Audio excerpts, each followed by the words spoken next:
Let's mic आज का अखबार। नमस्कार, लेट्स माइक में आपका स्वागत है। आज का अखबार के साथ मैं राखी जैन।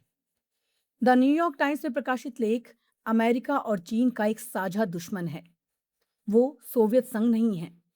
इस लेख में एक बहुत बड़ा और नया खतरा समझाने की कोशिश की गई है। लेख कहता है कि दुनिया अब एक ऐसे दौर में पहुंच चुकी है जहां अमेरिका और चीन जैसे दो बड़े प्रतिद्वंदी देशों को भी कुछ मामलों में साथ आना पड़ेगा।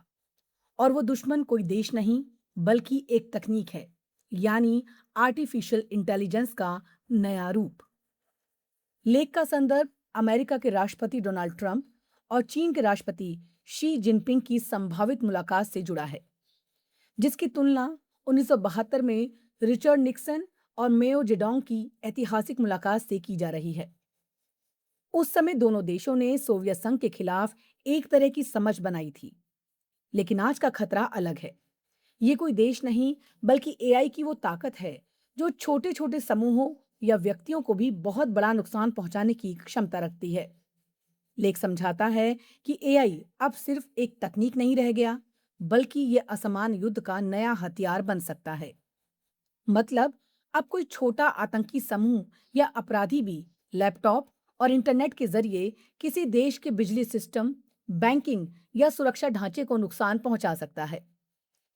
पहले इस तरह की ताकत सिर्फ बड़ी सरकारों के पास होती थी, लेकिन अब ये खतरा फैल रहा है। इसके साथ ही लेख एक और बड़ी बात कहता है। दुनिया अब इंटरकनेक्टेड से आगे बढ़कर इंटरडिपेंडेंट यानी परस्पर निर्भर हो गई है। यानी अब कोई भी देश अकेले नहीं बच सकता। जलवायु परिवर्तन, महामारी, परमाणु खतरे, सप्लाई चेन और अब एआई, ये सब ऐसे मुद्दे हैं जिनसे निपटने के लिए देशों को साथ काम करना ही पड़ेगा। लेख का मुख्य तर्क यही है कि अमेरिका और चीन को अपनी प्रतिस्पर्धा जारी रखते हुए भी कुछ बुनियादी मुद्दों पर सहयोग करना होगा, खासकर एआई के गलत इस्तेमाल को रोकने के लिए। क्योंकि अगर ये तकनीक बिना नियंत्रण के फैल गई, तो ये परमाणु हथियारों जितना खतरनाक साबित हो सकती है। लेख में यह भी बताया गया है कि आज की बड़ी टेक कंपनियां जैसे ओपन एआई, गूगल और अलीबाबा ग्रुप इतनी ताकतवर हो चुकी हैं कि वो खुद एटम फोड़ने जैसी क्षमता रखती हैं। यानी उनके बनाए सिस्टम दुनिया को फायदा भी पहुंचा सकते हैं और भारी नुकसान भी। आखिर में लेख साफ कहता है कि अब दुनिया एक ऐसे मोड़ पर है जहां इंसानों को ग्लोबल स्तर पर सोचकर फैसले लेने होंगे। अगर देश मिलकर इस नई तकनीक को संभालने में सफल नहीं हुए, तो खतरा सबके लिए बराबर होगा। यानी इस बार लड़ाई देशों के बीच नहीं, बल्कि एक ऐसी ताकत के खिलाफ है जो सबको एक साथ प्रभावित कर सकती है। और यही इस लेख का सबसे बड़ा संदेश है। द गार्जियन में प्रकाशित संपादकीय अमेरिकी सुप्रीम कोर्ट पर गार्जियन का दृष्टिकोण। इसके फैसलों ने धीरे धीरे मतदान अधिकारों को मिटा दिया है। इस लेख में अमेरिका की न्यायपालिका पर एक गंभीर सवाल उठाया गया है। लेख कहता है, जिस यूनाइटेड स्टेट सुप्रीम कोर्ट को लोकतंत्र की रक्षा करनी चाहिए थी, वही अब ऐसे फैसले दे रहा है जो खासकर अश्वेत और अल्पसंख्यक मतदाताओं के अधिकारों को कमजोर कर रहे हैं। संपादकीय ऐतिहासिक संदर्भ देता है कि कैसे 19वीं सदी के अंत में जिम क्रो कानून के जरिए अश्वेत लोगों को वोट के अधिकार से प्रैक्टिकली बाहर कर दिया गया था। फिर 1965 में वोटिंग राइट एक्ट ऑफ 1965 आया, जिसने इन भेदभावपूर्ण प्रथाओं को खत्म करने की कोशिश की। लेकिन अब हालिया फैसलों के जरिए उसी कानून को धीरे धीरे कमजोर किया जा रहा है। लेख का कहना है कि हाल ही में कोर्ट ने इस कानून की धारा 2 को कमजोर कर दिया, जो चुनावी क्षेत्रों की हेराफेरी यानी गैरी मैंडरिंग पर रोक लगाती थी। अब इसका असर ये होगा कि ऐसे इलाके जहां अश्वेत मतदाता एकजुट होकर अपने प्रतिनिधि चुन सकते थे, उन्हें तोड़कर अलग अलग हिस्सों में बांट दिया गया। उदाहरण के तौर पर मेम्फिस जैसे शहर में ऐसा करने से रिपब्लिकन पार्टी को ज्यादा सीटें मिल सकती हैं, भले ही कुल वोट कम हो। इस फैसले को जॉन रॉबर्ट्स की लंबे समय से चली आ रही नीति का हिस्सा बताया गया है, जिसमें वोटिंग राइट्स एक्ट को कमजोर किया जा रहा है। संपादकीय ये भी मानता है कि दोनों पार्टियां, रिपब्लिकन पार्टी और डेमोक्रेटिक पार्टी, चुनावी नक्शों में हेराफेरी करती रही हैं। लेकिन कोर्ट के इस फैसले से अब ये असंतुलन बढ़ सकता है। इससे एक तरह की राजनीतिक दौड़ शुरू हो सकती है, जहां हर पार्टी अपने फायदे के लिए सीमाओं को बदलने की कोशिश करेगी। अंत में लेख साफ चेतावनी देता है, अगर इस तरह के फैसले जारी रहे तो अमेरिका का लोकतंत्र कमजोर हो सकता है। जज एलेना कगन की असहमति का दावा करते हुए कहा गया है कि इससे अल्पसंख्यकों की राजनीतिक आवाज लगभग खत्म हो सकती है। कुल मिलाकर ये संपादकीय यही कह रहा है कि अदालत के ये फैसले सिर्फ कानूनी बदलाव नहीं हैं, बल्कि लोकतंत्र की बुनियाद को प्रभावित करने वाले कदम हैं, और इन्हें रोकना या सुधारना अब एक राजनीतिक और संवैधानिक चुनौती बन चुका है।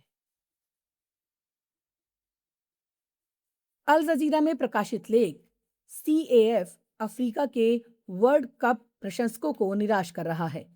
इस लेख में अफ्रीकी फुटबॉल की सर्वोच्च संस्था कन्फेडरेशन ऑफ अफ्रीकन फुटबॉल की चुप्पी पर तीखी आलोचना की गई है।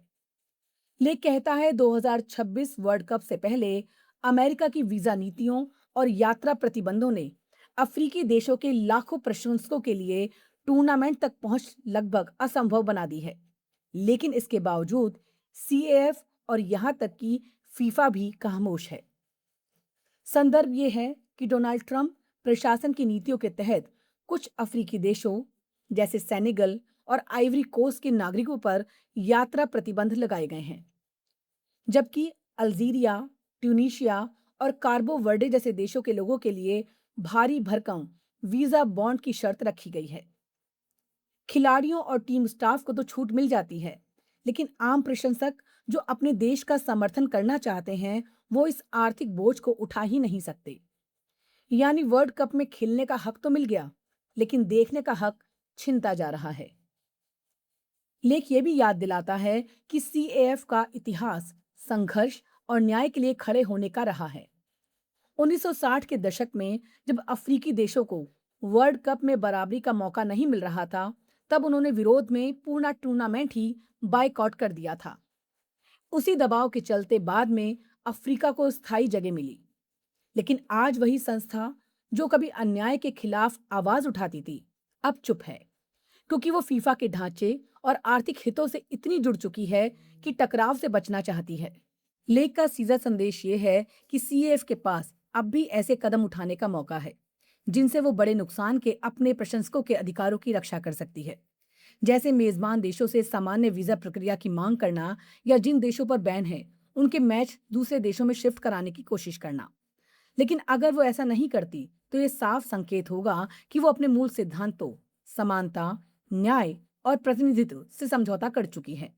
कुल मिलाकर ये लेख सिर्फ फुटबॉल की बात नहीं करता, बल्कि ये बताता है कि खेल और राजनीति कितनी गहराई से जुड़े हैं, और ये सवाल उठाता है कि क्या वैश्विक खेल संस्थाएं सच में सभी के लिए समान अवसर सुनिश्चित कर पा रही हैं, या फिर ताकतवर देशों के दबाव में कमजोरों की आवाज दबती जा रही है। आज का अखबार में फिलहाल इतना ही। जुड़े रहिए लेट्स माइक के साथ। नमस्कार। आप सुन रहे थे let's mike more than radio. Follow कीजिए हमें हमारे सोशल मीडिया प्लेटफॉर्म्स पर। It's time for news. It's time for more than radio. Presenting the first radio news app, Let's Mic. Let's Mic, a news-based app on your phone where you get to watch and listen news, talk shows, interviews, radio show podcasts. On Let's Mic, you get all relevant information of TV, print, radio, podcast, and digital. Let's Mic talks about every segment of life.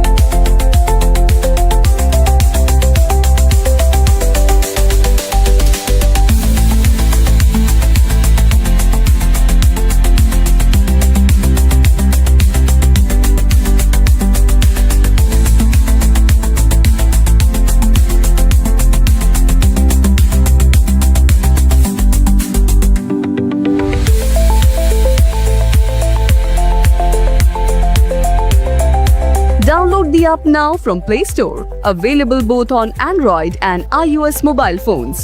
Follow us on YouTube, Instagram, Twitter, LinkedIn, Facebook, Telegram, WhatsApp.